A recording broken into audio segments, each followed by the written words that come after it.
Hello friend, আমি আজকে একটা ফোনের গুরুত্বপূর্ণ একটা সেটিং নিয়ে আলোচনা করব। অনেকেই কাস্টমার আছে এই প্রবলেমটা নিয়ে আমার কাছে।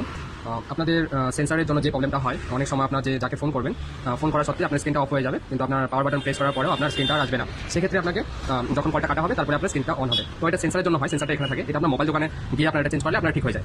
যদি আপনার এটা চেঞ্জ করাতে না চান, তাহলে আপনার এখানে মোবাইলের সেটিংস একটা অপশন থাকে সেন্সার বলে, সেই অপশনে গিয়ে আপনারা এটা ঠিক করতে পারেন। চলুন দেখাচ্ছি। আমার হাতে আছে স্যামসাং গ্যালাক্সি A12। এই ফোনটি আছে, এই ফোনের মাধ্যমে আপনাকে দেখাচ্ছি কোথায় গিয়ে কোথায় কী করতে হবে। প্রথমে আপনাকে সেটিংয়ে চলে যেতে হবে।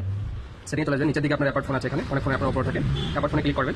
এখানে আপনার সফটওয়্যার ইনফরমেশন বলে যে অপশনটা আছে, এখানে আপনি ক্লিক করবেন। এখানে আপনি ক্লিক করেন ব্লাইন্ড নাম্বার বলে একটা আছে, এখানে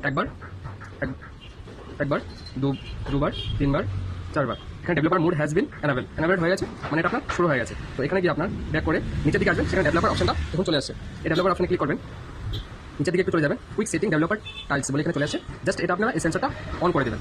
তো সেক্ষেত্রে অন করার পরে আর যে প্রবলেমটা আপনারা পাচ্ছিলেন সেটা পাবেন না। আশা করি ভালো লাগবে আমাদের ভিডিওটা।